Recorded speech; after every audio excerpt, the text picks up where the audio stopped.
उर्दू के साथ बेचारी के साथ एक अजीब ट्रेजेडी हो गई है। जब तक कि वो आपकी समझ में आती है आप उसे हिंदी समझते हैं, जब समझ में आना बंद होती है तब कहते हैं ये उर्दू है। तो दरअसल जो इस वक्त मैं बात कर रहा हूं, जो हम लोग आपस में बात करते हैं वही उर्दू है, असली उर्दू तो वही है। एक किसी ने कहा, एक लखनऊ के बड़े मशहूर शायर थे आरजू लखनवी, उनसे किसी ने कहा देखिए उर्दू क्या है, उर्दू बिना पर्शियन वर्ड्स के तो या अरबिक वर्ड्स के थोड़ी कोई ज़बान है। तो उसने कहा आपका ख्याल है किसी भी ज़बान में किसी भी लैंग्वेज के शब्द इस्तेमाल किए जा सकते हैं, लफ्ज़ इस्तेमाल किए जा सकते हैं, लेकिन उर्दू कोई डिपेंडेंट नहीं है, उस पर वो उसके भरोसे नहीं जी रही किसी ज़बान के। और उन्होंने कहा मैं एक किताब लिखूंगा उर्दू में जिसमें एक वर्ड भी नहीं ऐसा होगा जो पर्शियन रूटेड हो या अरबिक रूटेड हो, और उन्होंने पूरी किताब लिखी। वही सच्ची उर्दू है। अब हमारी जबान देखिए, पिछले दिनों मैं गया था जयपुर में, फेस्टिवल था, वहां भी कुछ इस तरह की उर्दू के बारे में बातें हो रही थी, तो मैंने उनको एक 4-5 जुमले बोले, मैं आपसे भी बोलता हूं। एक मकान में एक गोरा चिट्टा आदमी, एक नन्हा मुन्ना सा बच्चा बैठे थे। बावर्ची ने नाश्ता लाके दिया। नाश्ते में उड़द की दाल और टोस्ट थे। नाश्ता करने के बाद उसने चीख हटाई, एक संदूक खोला, उसमें से एक पिस्तौल निकाला, दीवार पे टंगी बंदूक उतारी और घर से बाहर निकल गया। रास्ते में तेज हवा थी। ये कोई कंफ्यूजन तो नहीं, सबकी समझ में आया। अब सुनिए, मकान अरबिक, गोरा चिट्टा में चिट्टा पंजाबी, नन्हा मुन्ना में नन्हा गुजराती, बच्चा पर्शियन। बच्चा पर्शियन वर्ड है। बावर्ची टर्किश। बीच में एक लफ्ज मैं बोलना भूल गया था, बाल्टी हटा के, बाल्टी पुर्तगालीज। नाश्ता फारसी, चिक टर्किश।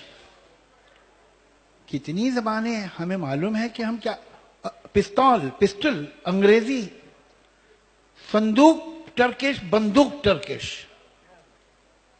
इसका दीवार पर्शियन, रास्ता पर्शियन। अगर हम इस तरह से शब्द अपनी जबानों से निकालना शुरू करें, हम बात ही नहीं कर सकते।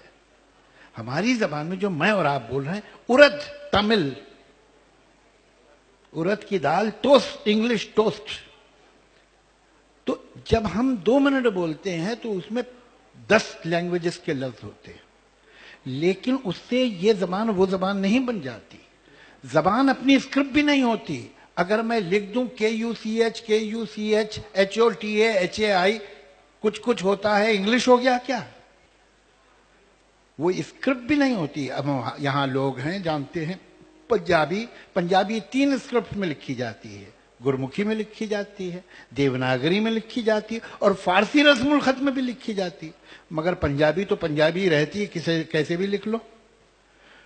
स्क्रिप्ट जबान नहीं है, वोकेबलरी भी जबान नहीं है। अगर मैं ये कहता हूं ये हॉल एयर कंडीशन है, तो मैं अंग्रेजी नहीं बोल रहा हूं। हालांकि दोनों जो खास शब्द हैं वो दोनों अंग्रेजी के हैं, हॉल भी और एयर कंडीशन भी। लेकिन अंग्रेजी क्यों नहीं बोल रहा हूं? इसलिए कि इधर ये लगी है और उधर है लगी है। लैंग्वेज अपना ग्रामर और सिंटैक्स होती है।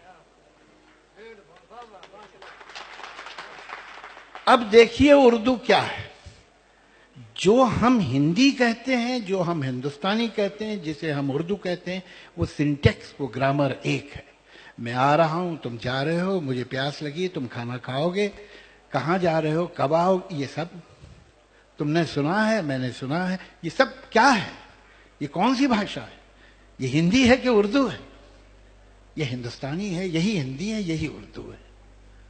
अब 4 शब्द आपने इधर डाल दिए तो इधर पलड़ा झुक गया, 4 उधर डाल दिए तो उधर पलड़ा झुक गया। यूं करके लिखा तो जबान बन गई, उधर से लिखा तो दूसरी जबान बन गई। लेकिन एक आम आदमी जो सड़क पे बोल रहा है, जब तक आप उसका बोलना जो है लिखेंगे नहीं, तय नहीं कर सकते वो क्या बोल रहा है। हिंदी के उर्दू, ये वर्ड बड़े दिनों बाद आज सुनने को आया, हिंदुस्तानी। इस शब्द को हम भूल गए। महात्मा गांधी ने तो यहां तक कहा था कि इस देश की जो सरकारी जबान है, जो ऑफिशियल नेशनल लैंग्वेज है, वो हिंदुस्तानी होनी चाहिए। आज हिंदुस्तानी भी कोई जबान है, कोई जानता ही नहीं। हम लोग नहीं जानते, भूल गए इस बात।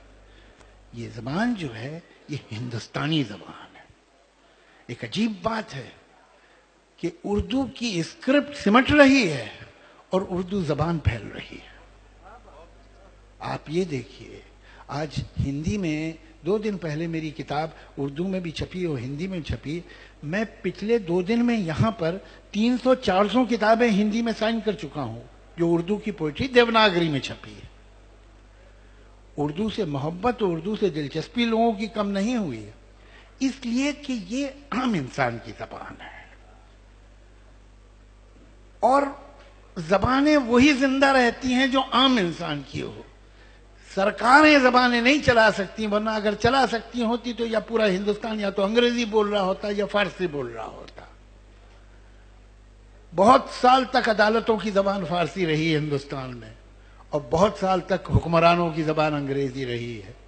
लेकिन जबान ये इसलिए चल रही है आज, और इतने बरसों के सरकारी सौतेली बर्ताव के बावजूद, इसलिए कि यह आम हिंदुस्तानी की जबान है। तो कोई हैरत की बात नहीं है कि ये फिल्मों में है, इसे होना ही चाहिए, इसलिए कि फिल्में हिंदुस्तानी हैं और ये जबान भी हिंदुस्तानी है। आप शुरू से लेकर अब तक देखिएगा, अब तो खैर बात बदल गई है, अब तो जबान होती ही नहीं है फिल्मों में, तो कौन सी ढूंढने की जरूरत ही नहीं है। अब तो जो हमारे नए डायरेक्टर हैं, नए राइटर्स हैं, वो उसमें लिखते हैं रोमन में, और आधी से ज्यादा डायलॉग भी अंग्रेजी शब्द होते हैं उसमें। तो अब हिंदुस्तानी जबान तो सिमट रही है वहां, और शायद समाज में भी। आजकल बच्चों से बात कीजिए तो हर जुमले के बाद बोलते हैं you know what I mean, तो मैं बोलता हूँ नहीं, I don't know what you mean, you tell me that. तो ये हो गया है। तो शब्दावली जो है, जो लफ्ज हैं लोगों के पास, वो दिन ब दिन कम होते जा रहे हैं। अब तो SMS होता है हर चीज का, वो भी स्पेलिंग छोटी करके। तो ये हालात अलग हैं, वरना आप जब तक देखेंगे 70-80s तक प्रीडोमिनेंटली जो राइटर्स रहे हैं, जो चाहे लिरिसिस्ट हों या डायलॉग राइटर, वो उर्दू ही के रहे। और ये बड़ी दिलचस्प बात है कि उसके बावजूद भी ये फिल्में हमेशा से हिंदी फिल्में कहलाई हैं। ये बड़ी सोचने वाली बात है कि उर्दू वालों ने इसे क्लेम क्यों नहीं किया। ये क्यों नहीं कहा कि नहीं नहीं, ये जबान तो उर्दू है भाई, हम तो उर्दू में लिख रहे हैं। वो है कुछ शायरी जरिए इज्जत नहीं मुझे। काम तो कर रहे थे, लेकिन ये समझ रहे थे कि फिल्मों में काम करना बहुत अच्छा काम नहीं है। आप जरा देखिए, ये डबल स्टैंडर्ड जो है कभी फिर आगे जाकर नुकसान कराते हैं, और वो हुआ उन्हें नुकसान, इसलिए कि उस वक्त तो खानदान की इज्जत खतरे में आ जाती, फिल्मों में लिखता है। ये जो गलत मॉरल वैल्यूज हैं वो कभी कभी आगे नुकसान दिलाती हैं, और जिन लोग में ये हैं उन्हें समझना चाहिए इस बात को। बहरहाल अब तो सिचुएशन यह आ गई है कि एक जमाना था कुछ हिंदी उर्दू की बातें होती थी, अब ये वक्त आ गया है कि तमाम हिंदी के राइटर्स, तमाम उर्दू के राइटर्स को सर जोड़ के बैठना चाहिए और ये सोचना चाहिए कि हम हिंदुस्तान में हिंदुस्तानी को कैसे बचाएं। ये ज़रूरी है।